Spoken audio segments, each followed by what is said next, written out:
I lost it after my wife cheated on me. So my 34-year-old wife and I had been married for 3 years. She cheated on me after her bachelorette party with a guy. She said she was very drunk and deeply confused. I was very hurt and nervous about getting married, but I told myself it was the alcohol. I told her this is the only thing wrong with her. We had a deep conversation and it was positive. I was still embarrassed but felt good that we were getting married. After that, there were not too many problems throughout our marriage. One day I left early and headed home. I figured my wife would still be at work, but when I arrived, I saw her car and another car in our driveway. I went into the house and left the keys. I hear a voice upstairs. As I was walking up the stairs, I hear a sound consisting of squeaking and rickets.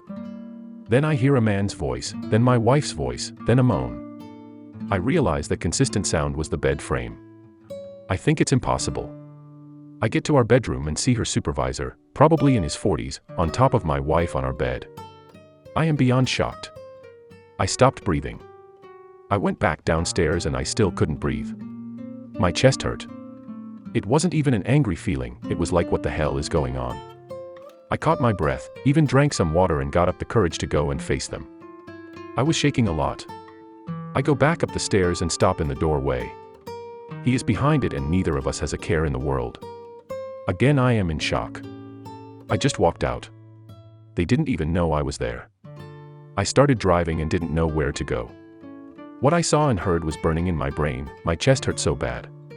I went to a park, I sat down, tried to catch my breath and started crying. I was so confused and shocked, and yet I wasn't angry. Just incredibly confused and shocked. I walked around the park for a while, trying to stay calm.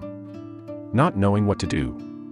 Almost 2 hours later, she texted me, "Hey, I'm making spaghetti tonight, can you grab some more sauce on the way home?" That's when the rage started to set in.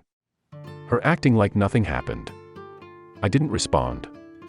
I cried more and just sat there in sadness. I decided I didn't want to go home. I drove and walked around town, the mall. I just stayed outside. Then I went back to the park. She kept texting and getting more and more worried. I should have been home between 5 and 6. It was 1 a.m. at this point. I finally decide to go home. I live there too, why am I the one sitting out here? I get there and he says, "Where the hell have you been?" I was freaking out. I told him I was home early, but you and your supervisor were busy and hadn't noticed me. I'll never forget the look on his face. A deer in the headlights times 1,000. He tried to find the words to explain himself. He tried to apologize and I lost it. I started yelling at her and asking her why. She said she didn't know and that it had just happened. I asked her more questions, but she was so angry that I wouldn't let her get full answers out. I told her she had to leave. She said, "Honey, listen," and that's when I slammed a lamp on the floor as hard as I could and yelled, "Go to the cucumber." Definitely out of my character. She cried loudly, called her friend and left with a bag. She came back a couple of days later. She apologized. I didn't want to talk. I just told her to leave me alone. I slept in the guest room. It came out that he had cheated in Vegas when he went with friends to a wedding. Also with a friend of mine when she was drunk at karaoke. You could say he took advantage, but it tore me apart nonetheless. It was over. I told him I was moving out and I did. I was in my house for 2 months. I ran into my friend and knocked him unconscious. It actually scared me how he fell, but luckily he didn't press charges. He tried to apologize, but I never spoke to him again. I had filed for divorce and she was being easy about it. She tried to talk me out of it at first, but she went along with it. My house needed work on the roof. I don't take care of my family, terrible upbringing. So I had nowhere to go for the 2 weeks they needed to work on it. They gave me a voucher for a hotel, but it was in a terrible area and I didn't feel safe. I asked her if I could stay there, and she agreed. I figured we were both still working and I didn't have to come until I went to bed. That was the plan. Just avoid her for the 2 weeks. So the third night I was there, I was in bed, she hadn't come home. Then around 2 o'clock in the morning I hear the front door open. I hear her get up the stairs. Talking, she sounded tipsy. I hear a guy's voice, not the supervisor's. Apparently a guy she met at the bar. She shushes him, they go to the master bedroom. Then the creaky, rickety sound, then moaning, then the two of them loudly as if I wasn't there. Yes, we were in divorce proceedings, but she couldn't wait the 2 weeks for me to be out of there. This happened once again 2 days before I got the call that my house was ready. I said nothing and left. She called me and asked me why I left without saying anything. I told her that I hated having to stay there and that it broke my heart again to have to sit there and listen to her with another guy like that. That she has no respect or decency. She said she was sorry. I told her it didn't matter and hung up. The divorce was finalized 4 months later. It was easier than expected. She didn't want anything, we just separated. However, I was lost. I was cold to people and didn't care about things. I was hanging out with random women. I didn't care if they were married or in a relationship, I didn't care. I felt like who the hell cared? I obviously wasn't in my right mind. Eventually, I slowed down and went back to caring. Now I have a bit of an addiction to adult content. My ex-wife looks a lot like Angela White, which is random, I guess. I just work, go out when I can and try to have a more positive outlook. I don't talk to the ex. I have crossed paths with her. I am cordial, but I don't go out of my way to talk. It gets better with time. I guess that's my message to anyone reading this. It gets better with time. You just have to work at it. Comments. 1. Friend, my heart goes out to you. I am so sorry this happened to you. There's really nothing more I can say about it. 2. You have my sympathy. My uncle once told me that you have 3 days to feel sorry for yourself. Then you have to work on yourself. I hope you have made peace with your past and can look back without reliving the bad parts. Good luck to you. 3. It sounds like you married Angel White for real.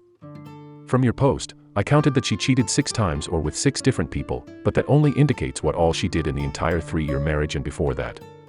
How long did you date her? I know, right? It was ridiculous.